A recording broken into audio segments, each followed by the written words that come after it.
एक समय की बात है, महात्मा बुद्ध के सबसे प्रिय और करीबी शिष्य आनंद एक बार कहीं जा रहे थे। तभी रास्ते में उन्होंने देखा कि एक अधे उम्र का व्यक्ति एक चट्टान के ऊपर बैठकर रो रहा है। ये देखकर आनंद वहीं रुक गए और उस व्यक्ति के पास जाकर उसके दुखी होने का कारण पूछा। वह व्यक्ति अपने आंसू पोंछते हुए बोला, मैं नहीं, पास के ही गांव का रहने वाला एक बदनसीब व्यापारी हूँ। मैं जो भी काम करता हूँ वही बिगड़ा जाता है। व्यापार के चक्कर में मैंने अपनी माँ और पत्नी के गहने गंवा दिए, अपने परिवार को खो दिया और यहाँ तक कि अब तो मेरा घर और खेत भी गिर भी। मुझे तो लगता है कि मेरी किस्मत ही खराब है। उस व्यक्ति की बात सुनकर आनंद बोले, तुमसे किसने कहा कि तुम्हारी किस्मत खराब है? जरा मैं भी तो जानूं कि तुम्हारी किस्मत में क्या खराबी है। व्यक्ति बोला, पहले मैं खेती करता था, लेकिन हर साल उसमें घाटा होता था। कभी सूखा पच जाता तो कभी ज्यादा। बारिश से फसल खराब हो जाए, कभी आवारा पशु फसल को नुकसान पहुंचाते तो कभी कीड़ा मकोड़े और बीमारियां फसल को बर्बाद कर देते हैं। खेती से मेरे परिवार का गुजारा ठीक से नहीं चल पा रहा था, जिससे परेशान होकर मैंने खेती करना छोड़ दिया। व्यापार करने का निश्चय किया। मैंने पत्नी के गहने बेचकर अपना व्यापार शुरू किया, लेकिन मेरा व्यापार नहीं चला। शुरू में तो मेरे परिवार वालों ने मेरी आर्थिक मदद की, मेरा साथ दिया, लेकिन जैसे जैसे मुझे नुकसान होने लगा, मेरे परिवार वालों ने भी मेरा साथ छोड़ दिया और मुझसे दूर हो गए। अब तो वह मुझे देखकर अपनी नजरें फेर लेते हैं और मुझे ही अपने परिवार की गरीबी और दुर्दशा का जिम्मेदार ठहराते हैं। अब तो मुझे अपना जीवन ही बोझ लगने लगा है। अक्सर मेरे मन में ख्याल आते हैं कि अपना जीवन ही खत्म कर लूं, और मैं आज यहाँ आत्महत्या करने ही आया था, लेकिन हिम्मत नहीं जुटा पाया, इसीलिए इस पत्थर पर बैठकर रो रहा हूं। दूसरी तरफ मेरा एक मित्र है। हम दोनों ने एक ही साथ व्यापार शुरू किया था, लेकिन वह आगे बढ़ गया और मैं पीछे रह गया। मेरी इस असफलता की वजह से वह हर समय मुझे नीचा दिखाने का प्रयत्न करता रहता है और वे अक्सर मेरे घर आकर अपनी सफलता की बातें करता है। मेरे घर वालों को बताता है कि कैसे उसने कड़ी डीढ़ी मेहनत करके इतना बड़ा व्यापार कर लिया, और वह अक्सर अपने फलते फूलते व्यापार के किस्से मुझे, मेरी पत्नी और मेरे माँ बाप को सुनाता रहता है, जिसे सुनकर मेरे घर वाले उसकी तो प्रशंसा करते हैं, लेकिन मेरी बुराई करते हैं। मुझे नाकारा और कम दिमाग का कहते हैं। मेरी पत्नी और माँ मुझे बात बात पर ताने मारती है, जिससे मुझे बहुत दुख पहुंचता है और कई बार खुद की नाकामयाब पर क्रोध भी आता है, लेकिन मुझे समझ नहीं आ रहा कि मैं क्या करूं।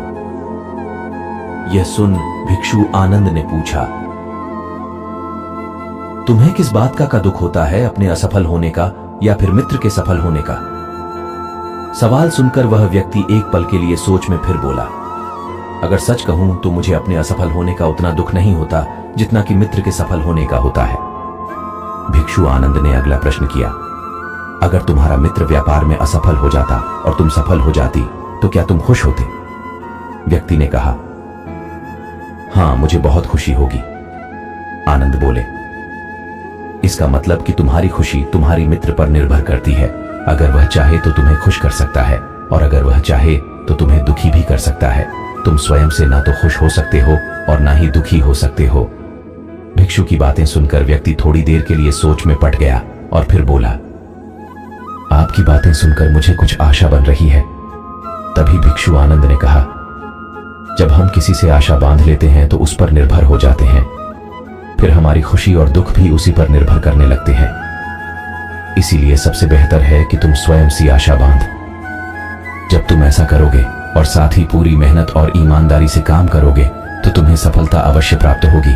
तुम्हें लगता है कि तुम्हारा मित्र तुम्हें नीचा दिखाने आता है, दुखी करने आता है, पर अगर ईमानदारी से विचार करो तो वह बातें तो सच्ची ही कहता है।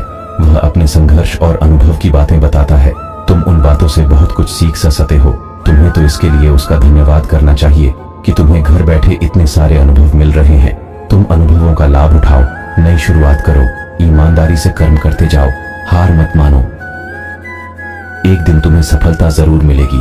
आज तुम जिसे अपना पूरा वक्त हो या बुरी किस्मत कह रहे हो, एक दिन यह बदल जाएगी और इसी के साथ तुम्हारी सोच और विचार भी बदल जाएंगे। और देखना, जब तुम्हारा अच्छा समय शुरू हो जाएगा तब तुम्हारा मित्र भी तुम्हें अपनी सफलताओं की कहानियां नहीं सुनाएगा, तुम्हें अपनी असफलताओं और परेशानियों की बातें सुनाई देगा, ताकि तुम उसकी बातें सुनकर भ्रमित हो जाओ तुम्हारा आत्मविश्वास डगमगा जाए और तुम गलत निर्णय ले सको। लेकिन उस समय भी तुम्हें अपने ही बुद्धि का प्रयोग करना होगा, स्वयं पर विश्वास रखना हो। जिस प्रकार तुम्हारा मित्र आज तुम्हें दुखी करने आता है, वैसे ही वह उस समय भी तुम्हें दुखी करने आएगा।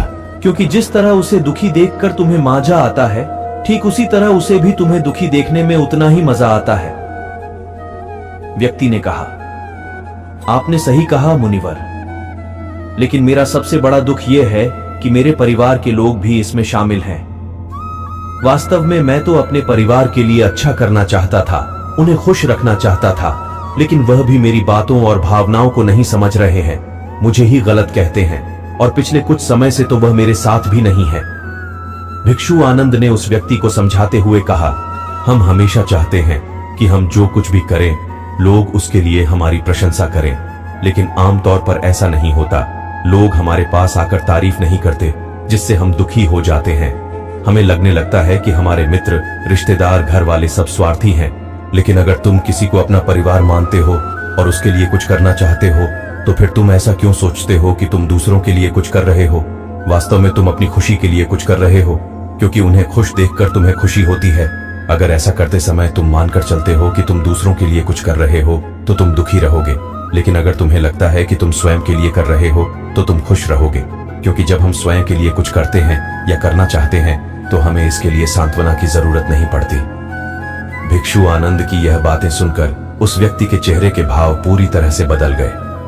उसने कहा, आप सही कह रहे हैं। मैं समझ गया कि अब तक मेरी किस्मत इसीलिए खराब थी क्योंकि वह दूसरों के हाथों में थी।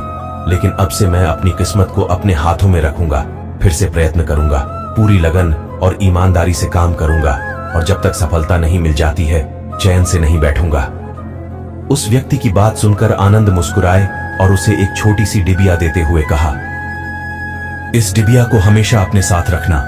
इसमें एक ऐसा मंत्र है जो तुम्हें बड़े से बड़े दुख से भी बाहर निकाल लेगा। लेकिन इस डिबिया को तभी खोलना जब तुम्हारे सारे रास्ते बंद हो जाएंगे, कोई उम्मीद नजर ना आए और तुम्हें लगने लगे कि सब व्यर्थ है, ये दुनिया व्यर्थ है और यहां रहना भी व्यर्थ है। व्यक्ति ने भिक्षु का धन्यवाद किया और उस डिबिया को लेकर अपने घर वापस आ गया। उसने नए उत्साह के साथ दोबारा अपने व्यापार की शुरुआत की और इस बार उसका व्यापार चल पड़ा। वह अपनी मेहनत और लगन के बल पर बस कुछ ही सालों में वह एक बड़ा व्यापारी बन गया। उसके परिवार वाले भी उसके साथ आ गए और उसका जीवन बहुत ही सुख शांति और समृद्धि के साथ बीतने लगा। लेकिन समय और किस्मत के खेल को आज तक ना कोई समझ पाया है और ना कोई समझ पाएगा। ये सदा एक जैसा नहीं रहता, ये बदलता रहता है। उस व्यक्ति के जीवन में भी बदलाव आया। वह व्यक्ति जिस राज्य में रहता था, उस राज्य पर पड़ोसी राज्य के राजा ने हमला कर दिया। उस हमले और लूटमार में उस व्यक्ति का सारा धन भी लूट लिया गया। उसके दुकानें और घर सब जला दिए गए। जान बचाने के लिए उसे अपने परिवार के साथ वहां से भागना पड़ा। व्यक्ति अपने परिवार के साथ कई दिनों तक इधर उधर भटकता रहा। वह दाने दाने को मोहताज हो गया। उसका बच्चा बीमार हो गया और इलाज के अभाव में बीमारी से बुरी तरह रहने लगा। ये देखकर उसका हृदय चित्कार कर उठा। उसके पास अपने बेटे के इलाज और परिवार को खिलाने के लिए धन के नाम पर एक सिक्का भी नहीं था। वह अंदर से बुरी तरह से टूट गया। ऐसे में उसे एक बार फिर से निराशा नहीं घेर लिया। उसे लगने लगा कि उसका जीवन व्यर्थ है, सारी दुनिया व्यर्थ है। लेकिन तभी अचानक उसे भिक्षु आनंद द्वारा दी गई डिबिया की याद आई। उसने बड़े उत्सुकता के साथ उसे खोला। उस डिबिया के अंदर एक पर्ची रखी हुई थी। उस पर्ची पर कुछ लिखा हुआ था। उस पर्ची को उसकी आंखों के सामने छाया हुआ निराशा का अंधेरा छट गया और वह एकदम से मुस्कुरा उठा। उस पर्ची पर लिखा था, यह वक्त भी गुजर जाएगा दोस्तों। यह कहानी हमें सिखाती है कि समय के खेल को समझना संभव है। यह हमेशा बदलता रहता है। इसीलिए बुरी परिस्थितियों में हमें अत्यधिक निराश नहीं होना है, आत्मविश्वास बनाए रखना है, क्योंकि समय बदलता जरूर है। आज बुरा है तो कल अच्छा भी जरूर आएगा। बाकी अगर यह कहानी आपको अच्छी लगी हो तो इस वीडियो को शेयर